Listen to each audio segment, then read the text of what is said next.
Federal reserve के chairman पे direct attack Donald Trump का। इस न्यूज का आपके पोर्टफोलियो पे, चाहे आप स्टॉक्स में हो, क्रिप्टो में हो या आप मेटल्स में हो, उस पर बहुत फर्क पड़ने वाला है। सो बेसिकली सीन ये है कि जेरेमी पावल जो फेडरल रिजर्व का चेयरमैन है, उसका 36 का आंकड़ा था डोनाल्ड ट्रंप से। डोनाल्ड ट्रंप को एक आंख नहीं बहा रहा था वो। डोनाल्ड ट्रंप जब से प्रेसिडेंट बना है वो चाहता है कि रेट कट्स हो। वो रेट कट्स इसलिए करना चाहता है क्योंकि डोनाल्ड ट्रंप इस बात के लिए मशहूर है कि जब भी वो प्रेसिडेंट बनता है तो उसके रिजीम में स्टॉक्स हो, क्रिप्टो हो, कमोडिटीज हो, सब आउट परफॉर्म करते हैं। ठीक है, और वो ये चाहता है कि रेट कट करके मार्केट के अंदर लिक्विडिटी इन्फ्यूज करी जाए, और लिक्विडिटी जब मार्केट के अंदर आएगी तो सारी ये जो इंडिसेस हैं, सारे इंडेक्स हैं, वो आउट परफॉर्म करेंगे, स्टॉक मार्केट्स अच्छा करेंगे। और बिटकॉइन और क्रिप्टो के लिए तो वो इस टाइम पागल हो ही रखा है। जेरेमी पावल को कंटिन्यूसली वो प्रेशर बना रहा था। जेरेमी पावल जो है वो बिल्कुल भी बो डाउन नहीं कर रहा था डोनाल्ड ट्रंप के सामने। वो ये बार बार कहता था कि चाहे तुम प्रेसिडेंट हो गए, लेकिन फेडरल रिजर्व जो है वो एक इंडिपेंडेंट एंटिटी है। अमेरिका के इतिहास में कभी ऐसा नहीं हुआ कि इंडिपेंडेंट एंटिटी जो कि फेडरल रिजर्व है उसके ऊपर किसी प्रेसिडेंट ने इस तरीके से दबाव डाला हो। लेकिन प्रेसिडेंट ट्रंप मान नहीं रहा था। हुआ क्या कि उसको एक चीज मिल गई। जून 2025 के अंदर फेडरल रिजर्व का जो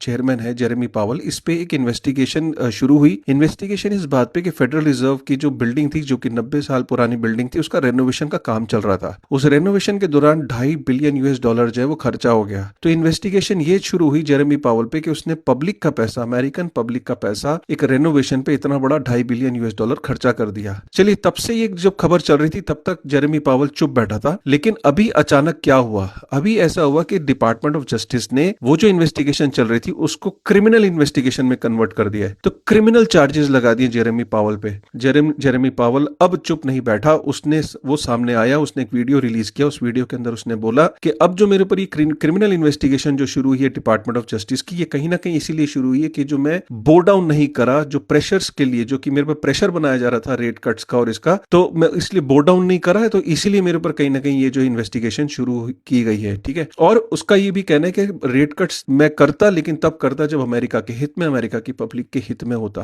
तो पहली बार ऐसा देखा गया कि इतनी बड़ी इंडिपेंडेंट एंटिटी के ऊपर डोनाल्ड ट्रंप का अटैक हुआ है। डोनाल्ड ट्रंप ने सारी हदें पार कर दी हैं। मार्केट इसको इस तरीके से ले रही है कि दुनिया की सबसे बड़ी एंटिटी फेडरल रिजर्व, अब वो भी अगर इंडिपेंडेंट नहीं रहेगी तो अमेरिका के फाइनेंशियल फ्यूचर का क्या होगा? और अगर अमेरिका के फाइनेंशियल फ्यूचर में इतनी अनसर्टेनिटी आएगी तो उसका प्रभाव पूरी दुनिया पे पड़ेगा। अगर रेट कट्स होते हैं तो ऑब्वियसली इन्फ्लेशन बढ़ेगी, हाइपर इन्फ्लेशन का भी विकराल रूप ले सकती है। तो ये अनसर्टेनिटी को देख के आपकी gold, silver, bitcoin should out perform, और लॉन्ग टर्म में ये uncertainty is not a good thing for the financial world. Thank you.